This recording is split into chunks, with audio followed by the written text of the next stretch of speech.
back, everyone. This is Teresa with the Relentless Transitions podcast. We are so excited to have you again here to, oh Lord Jesus.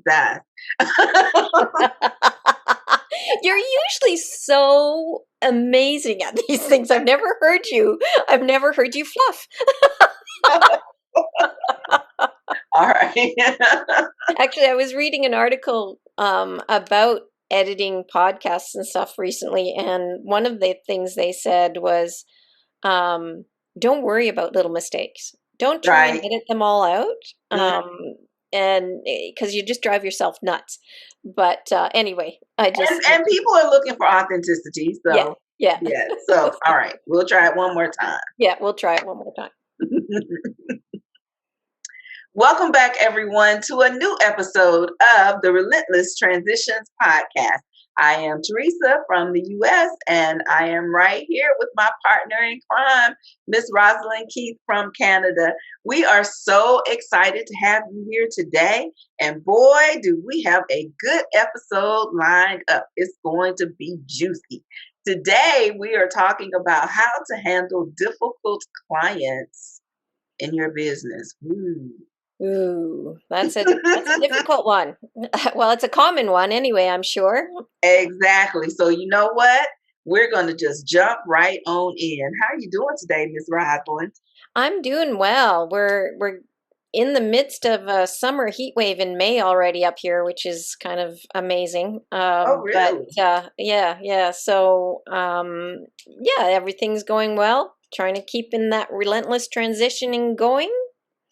Yes, being relentless. Yes, And that's that's just what it's all about. You just have to keep on pushing through. exactly. So we're going to just hop on into it today. We have some questions here about this topic, and I'm just going to hop right on in. I'm going to ask you a question, Miss Rosalind, and Okay. then we're going to see how you respond to this. So, how do you handle when you have a potential client? You know, we are out there with all these funnels and marketing and all these different things that we're doing, trying to bring clients into our business. But what do you do when you have a potential client? You're so excited about getting the business, right?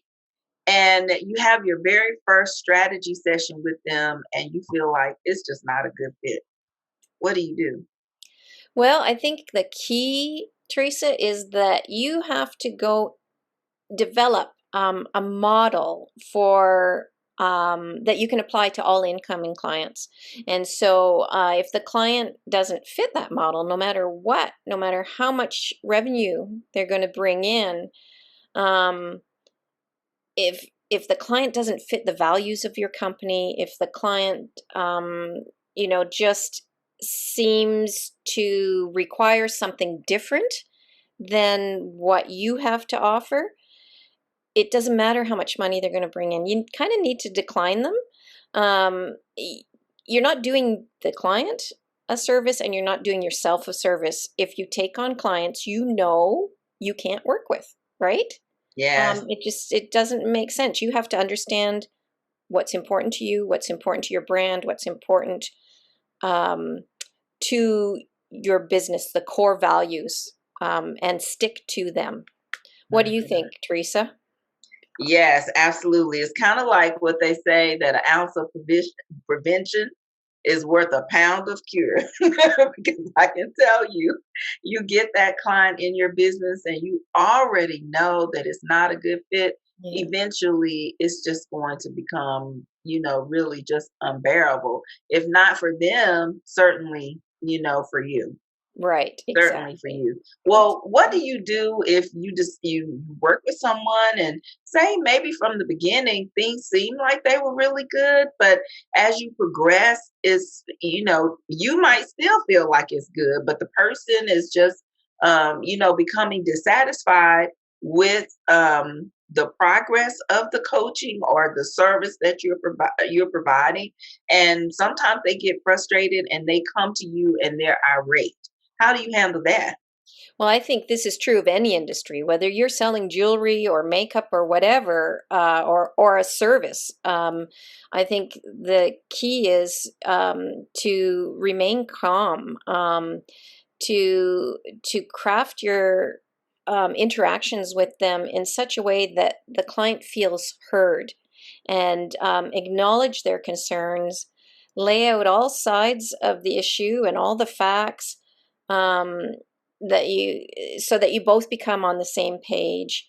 Um, Empathize with them, really spend time actively listening to what they're saying, because they could be saying one thing but meaning something else. And so by Mhm. active listening and then repeating back to them your understanding of what they've just said, you can get you both get clarity about Yeah. what's going on in the situation.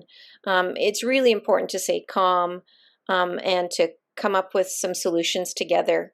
What do you think, Teresa? How would you handle it? Yes, I mean, I totally agree that it's important to remain calm and definitely listen. I have found that a lot of times what people are saying is it's not even really true to what they're thinking. But one thing that I want to say and caution every business owner out there to remember is that every interaction that you have with your client, with your customer, it is a reflection of the voice of your brand. And I would encourage you to consider to be just as eager to, if in the end you need to give this a person a Exactly. refund, be just as eager to give that refund as you were to receive the money in the first place.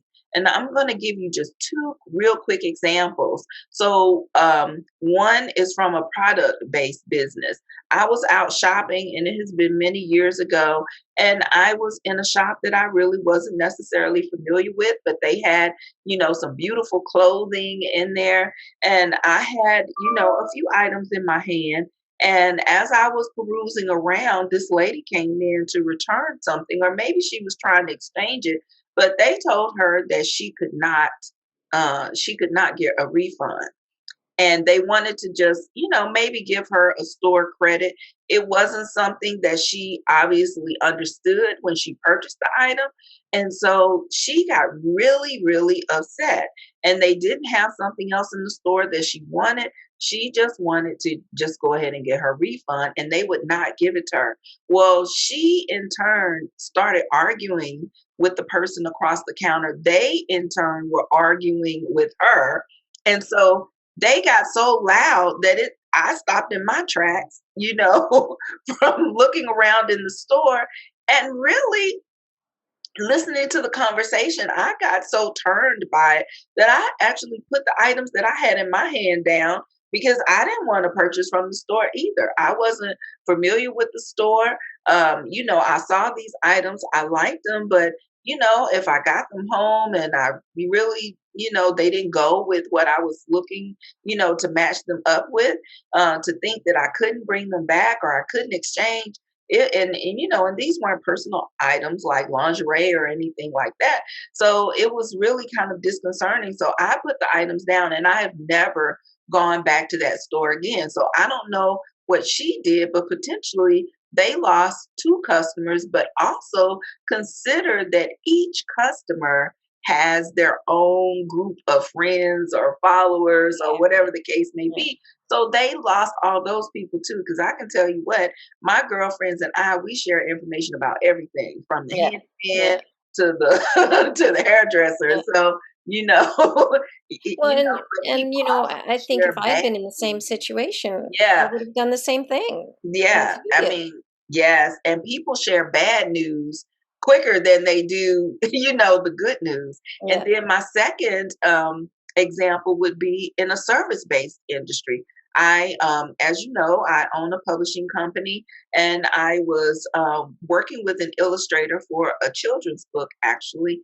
And we really just, for whatever reason, just couldn't get on the same page. Now, I recognized that we were just not on the same page with the illustrations. And I, presented that to her. She acknowledged that we were just not meshing as far as our communication was concerned. So I just told her, you know what? I just want to maybe I can take it a step further and go out and do some research and find some illustrations that may give you an idea of what I'm really looking for. So when I brought those things back to her, she, instead of her taking those things and saying, "Okay, thank you," or saying, "You know what, this is not something, this is not the way that I illustrate, and I don't think that I can give you this product." She basically belittled, the drawings that I gave her, and started telling me that she didn't need me to tell her. Anyway, just the way that she started to communicate with me, then I told her I wanted to cancel the order. And initially, she was refusing to return my money. But I ended up with no illustrations, no anything. And I actually had to go above her to the parent company that she worked with to get my refund. Now, I mean, that's just really unfortunate because I started saying, let's just cancel this project. Perhaps we can work on another project. And now I will never work with her, Yeah, yeah. at all. And So yeah, yeah, I mean, I think in both those examples, it's perfect examples of very poor customer service, and mhm, it's damaging to your brand. And when you were talking about the store situation where the cashier was raising her voice, and if I was another customer in there, for sure I would walk out thinking, I don't want to be treated that way. right. I mean, she broke all kinds of customer service rules there, Yes, right? definitely. And it's really, really important in both those cases. It sounds like the provider of the illustrator also started losing her cool and started forgetting that um, you know That I was the customer. exactly, exactly. And I was So paying. I yeah, mean, yeah, I mean, yeah, really, her response to me moved me from what my true issue was to the fact that I am the customer. I'm paying you yeah, for a service yeah, that you're not providing, and I got so focused on it, then I started getting upset. So, yeah, yeah, it's already frustrating when a person feels yeah, like, whether it's real or imagined, but when a person feels like they're not getting whatever it is that they yeah, initially came to you for, but it is heightened when, again, you just don't handle it well. yeah. And I think um, a good indication that you're not handling it well is when um, the customers um, frustration levels start matching your own frustration levels, and it just keeps going Escalating, absolutely. escalating. And as the provider of those things, you need to take a step back.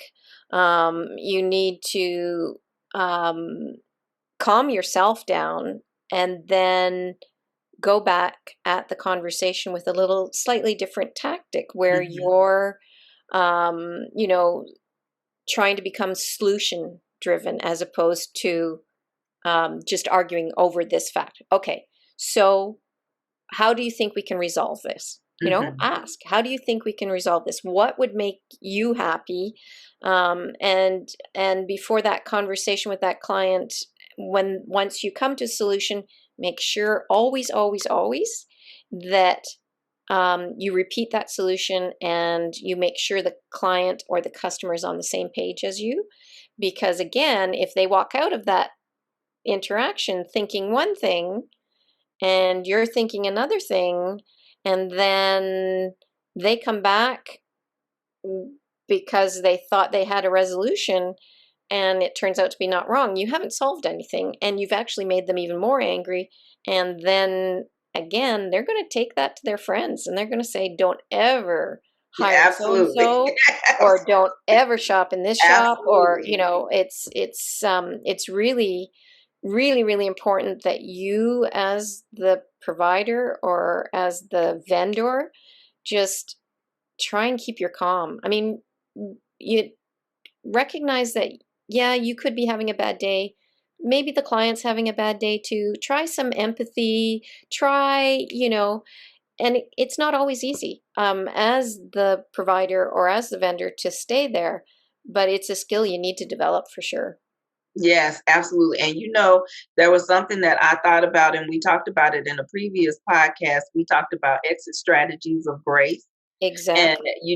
if you feel yourself becoming increasingly frustrated, this will be a great time to perhaps end your session with that person Yeah. and eat gracefully. Yeah. Whether it's that you have another appointment that's Yeah. coming up, or you know what, let me take what you said and review it, with my company policy, and Yeah. come back to you, within the next 24 to 48 Yeah. hours. Yeah.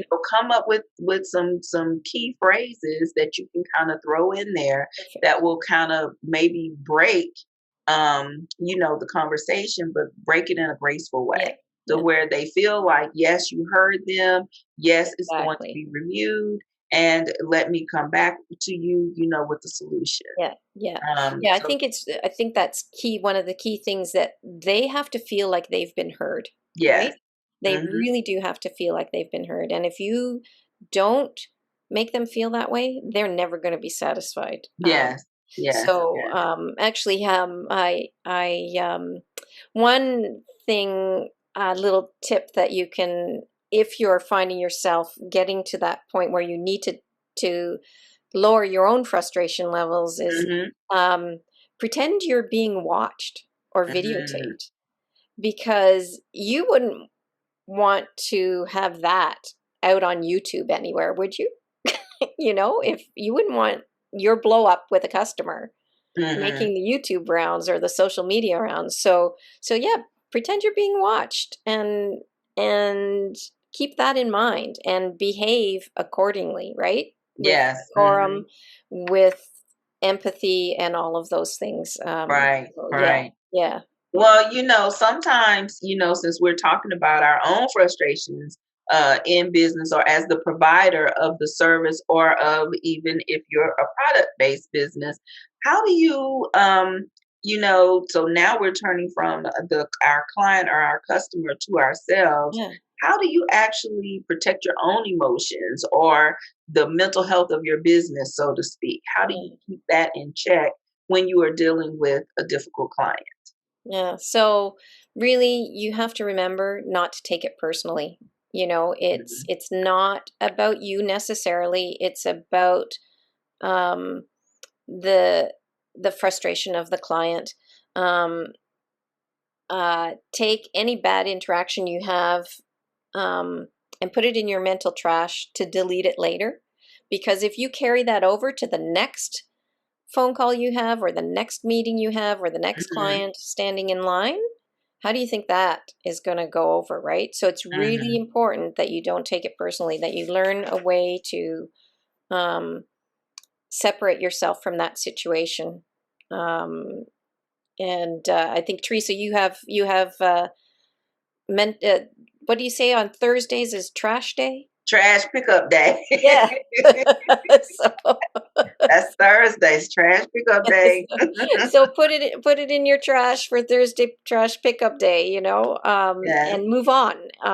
And because if you carry that with you, you're not going to be interacting properly. And for me as a coaching client, I mean as a coach, uh, it can be very frustrating when I offer practices or exercises that I know if the clients commit to this, they're going to see progress. Mhm. But as it turns out, and I did not know this until recently, up to 60% of coaching clients are non-compliant. Mhm. Non-compliant, so they don't do what they agreed they should be doing to meet their goals. Mhm. Well, that's frustrating. Yes. So, Yes. and it would be very easy for me to just you know, during those meetings, knowing that they're not doing this stuff, to just give up on them, Mhm. right? Um, what do you do when you get in situations like that, Teresa? You know what? I you know, I what I do is I focus on understanding my own value. So Yeah, understand the value of what it is that I have, that I'm offering. And I try to be very specific, because sometimes, the expectation is different from what you're actually offering. Yeah. So I try to be very specific about what it is that I'm offering and be specific about how we're actually going to get there. Because if you're ambiguous, then your client or your customer can be a little ambiguous, or that can really be Yes. skewed. Yeah. And then another thing is I try to take emotion out of my business by having established policies. So Yes. sometimes when we're so excited about starting our business, we just want to go in there and do it, right? We have this knowledge, we have this service, or we have a product, and we think all of it is good and great, and we just go ahead and get started. But it's important, just as we talked about in our podcast about things that you should do before you launch your business, it's important to establish some policies. Now, keep in mind, you don't want to be stuck just constantly like, oh, I want to make sure it's perfect. You can always tweak it, but Yeah. have policies in place that describe how you're going to conduct your business. How are you going to do business? A guy mentioned something to me just this week that I've been marinating on, and he said at McDonald's, he said, if you look at the owner of McDonald's, their title is owner slash operator. And he said that this guy told him many people fail in business because they focus on owning the business, but they don't understand how to actually do business, You're how to right. operate the business. And I was like, wow, Yeah. I was Yeah. like, that's a whole thing, right there. I was like, shoot, that we can just go back home now just off of that one thing. So not only how you own your business, but how are you going to operate your business? And so Yes. if you have those policies in place, I'm telling you, I don't have to be so emotional, because if someone is coming to me and they're saying, hey, I'm not getting this, then I'm looking at the program and what it is that is offered and what my policies are, and I'm applying it to that. Yeah. Then that way I don't have to get so emotional. I can just come back and say, this is what, you know, Yeah. this is what's been offered, and Yeah. make sure that, whether it's a product or whether it's a service, especially if it's a service though, that you outline what it is that you are going to provide, what your, if it's a product or a service, what your deliverables clearly are, so that that way you can match them up to their expectations. Yeah. Yeah, I think for me, when I'm starting out a coaching relationship with a client, the first meeting, I'm very upfront with them that this is a joint effort. This isn't Hmm. me sitting here telling you what to do. This is us jointly coming up with solutions for you, Hmm. and it's up to you to do the work. I cannot do that work for you. And if you Yes. want to make progress towards your goals, this is work. It's not all about coming to me and just chit chatting Right. and walking away and expecting your life to change. And sometimes, just what you just said, that's very important for a person to hear. So Yes, don't assume, physically say, that's right. this is joint. There's work that you are going to have That's to right. do. Yeah. I'm going to provide you with guidance Yep. and accountability, Yep. right? So, and even if you feel like that's going to be a rub, talk about that. Yeah. Accountability means that I am going to have an expectation that you are going to be reaching these Exactly. milestones. And Yeah. if not, part of the accountability or my process of getting you to success is I'm going to be questioning you about why you are not reaching these things. That's And right. that might be a little bit uncomfortable. So setting the tone up front really Exactly.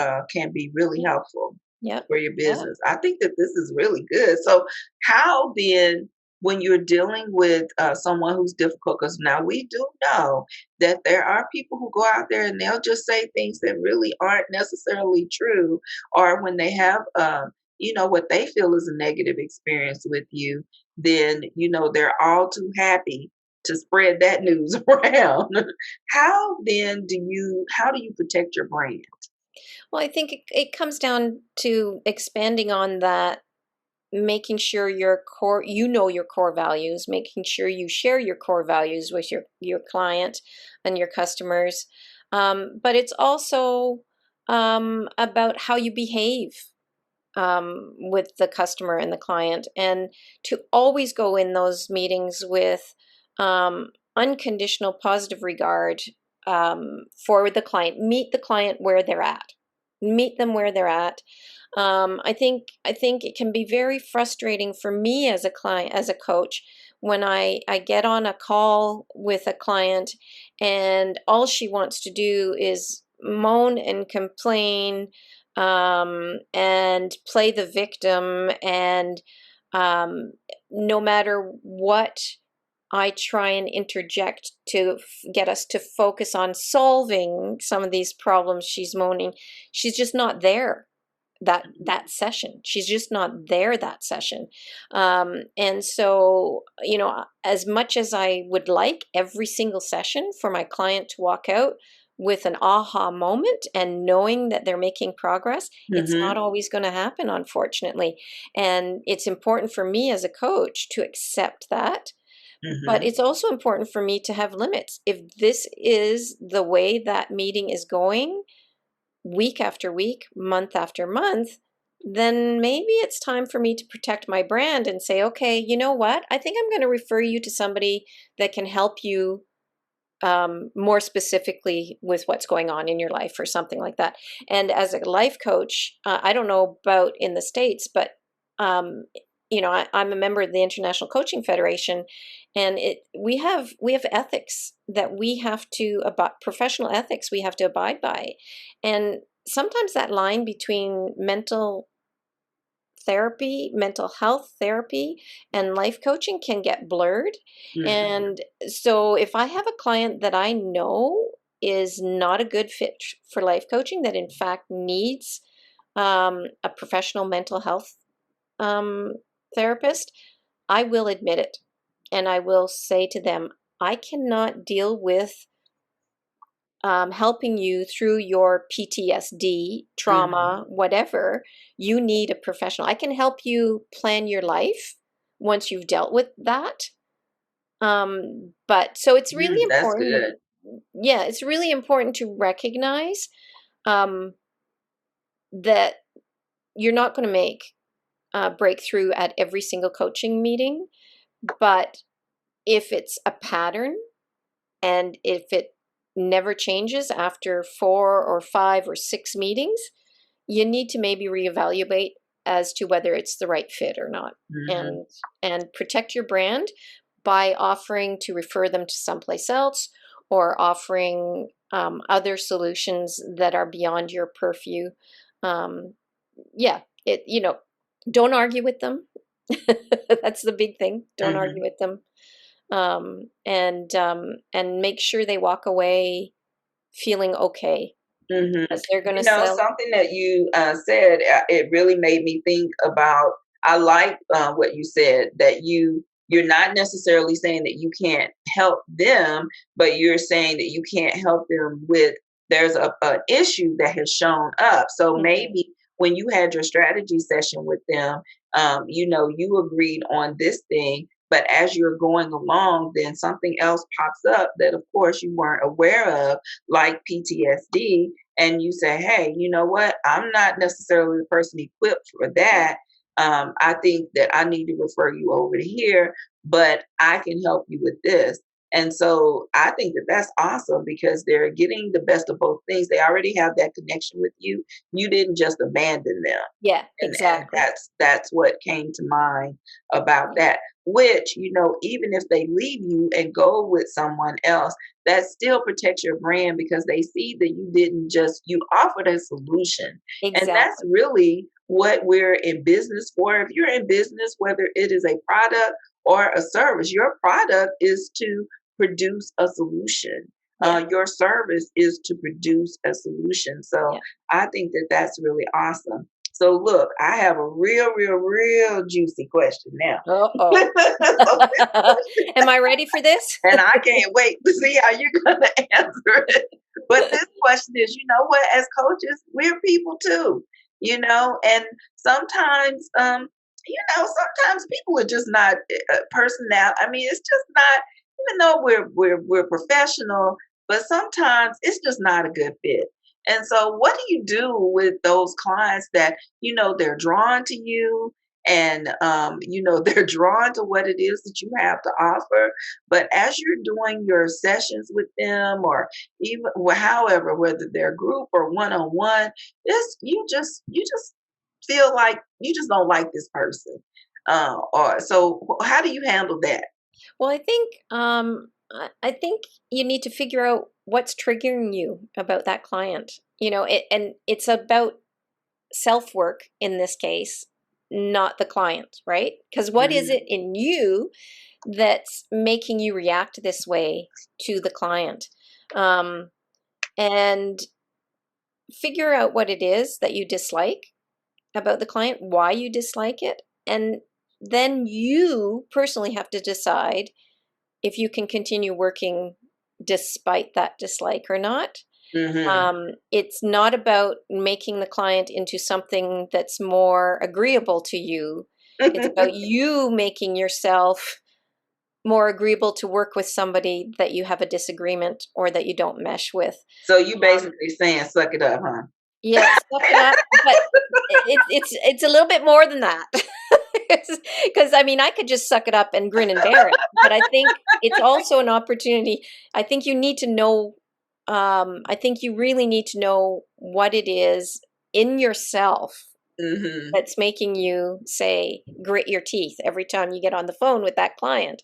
And you might, if you start noticing that you have this pattern of meeting with clients that you don't like, I think you've got some deep work you need to do. Maybe you need to go to some coaching. Exactly. Exactly. So, Yeah, that's good. but But but you know, if you go ahead. sorry, if you decide in the end that that you just can't get over your dislike, um, or if you just can't make the relationship work, again, protect your brand, find a solution, refer them to somebody you think they'll mesh with better.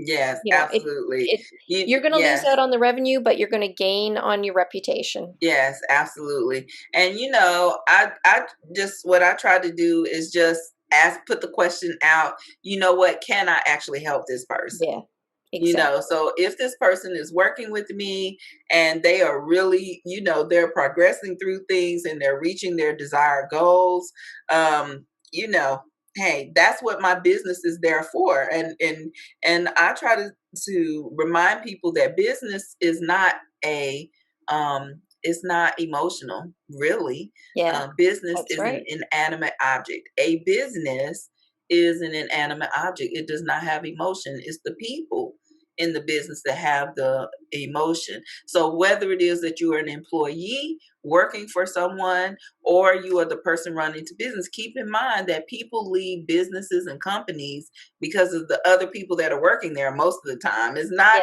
Yeah, it's not necessarily that the work is so awful, but the people that are working there are making the work so difficult to right. do, Yeah, that people resign and they go to other companies, because just think about it, they resign from this company and go to another company doing the exact same job. yeah, yeah. So it's really, like the people. So that's a really, really good point.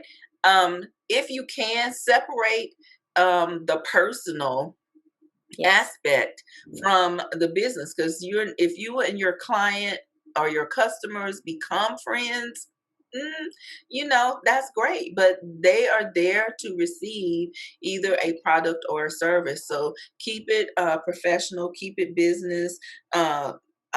Maybe come up with some things like, I'll produce like some worksheets, some challenges, things that they can really do, on your own. Maybe even come up with some things in your business that can be on demand, whether it is an on-demand webinar or an on-demand course that can kind of separate. Definitely, if, as Rosalind mentioned, you're finding yourself constantly coming to this place where it's just hard to work with people, or it's hard to work with people in general, then yes, definitely give yourself some space to where your personal involvement is not really so great. And that Yeah. can be accomplished through things Yeah. like Yeah. worksheets, handouts, Yeah. homework, challenges, and something that's on demand.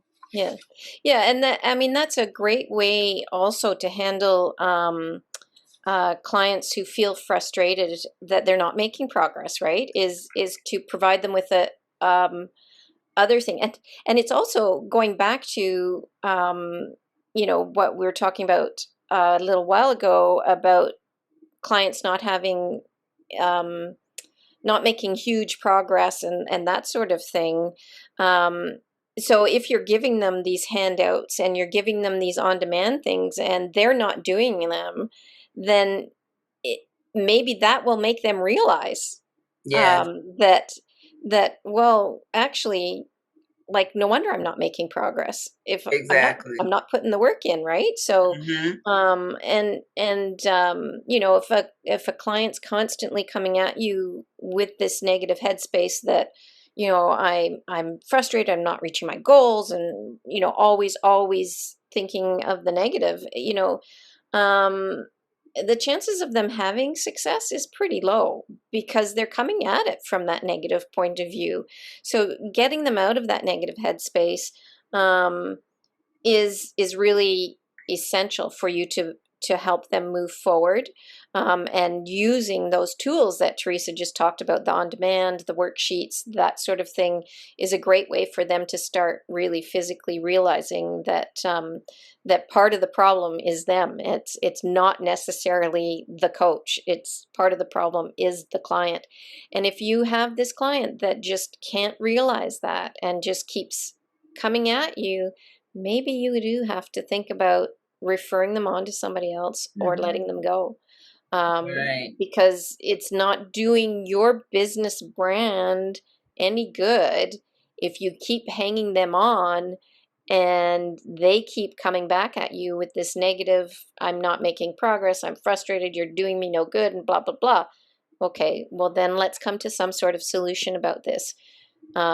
Maybe now's not the right time for you to be in coaching. Maybe you need to take a break and we can come back at this in a month or two after you've, whatever. Or if you have a client that you just know every single meeting, he's got all this pent up energy or she's got all this pent up energy, maybe sitting across a desk from each other or across a Zoom from each other is not the right time to be having that coaching meeting. Maybe they go out and do a coaching walk. I can't remember which um, big high tech guy, whether it's Amazon or Facebook or whatever, but they love having uh, their coaching meetings with their coach while they're walking through a park. Mm. It the good thing about that is it provides them almost with a safer space to share with you Hmm. because they're not looking you in the face, right? Right. And so they may open up more, but it also gives them an outlet for some of that pent up energy that they may Hmm. be presenting you with by being really negative in the Hmm. meetings. Hmm. So those are just a couple things that I recommend trying when you get those clients that make you just want to bang your head against a brick wall. Awesome, awesome. Well, you know what? This has really been good, and we could just talk. We could go on and on and on. We're going to end it right here. Another great episode. Good seeing you, Miss Rosalind. So to everyone, our takeaway for today, we want to make sure that we always leave you with the takeaway. And for today, it's going to be that every interaction, whether good or bad, is a reflection of your brand. And as we mentioned earlier, be just as eager to give that refund as you are as you were when you received in the beginning. But I'm also going to caution you: have your policies in place. Have your policies in place about if a person does not complete your course or if they purchase your product and they need to return. What is your policy? What Yeah, is your return and refund policy? Whether a lot of coaches, they have, well, if someone is paying something month to month, that if they cancel, they're still paying for that month, but they won't be billed the next month. But spell those things out. Or if somebody pays for something completely 100% upfront, what is the recourse if halfway through, they're not happy with the course? So what if they purchase a product from you, and they're not happy with the product for whatever the reason may be? What is the return or refund policy? Make sure that that is known up front, and that will help to avoid problems on the end. So as always, thank you so much for being with us for another episode of the Relentless Transitions podcast. I am Teresa from the United States, and Ms. Rosalind Keith is here from Canada. If you want to follow us, please follow me at I am Teresa _C on Instagram. And Rosalind, you can follow her at Triskelion _transitions. And of course, you can always send us an email with your questions or comments or tips that you think that we can pass on along for the next time, or even podcast topics you would like for us to talk about at relentlesstransitions@gmail.com. Thank you so much. We'll see you the next time. Thanks for listening, everyone.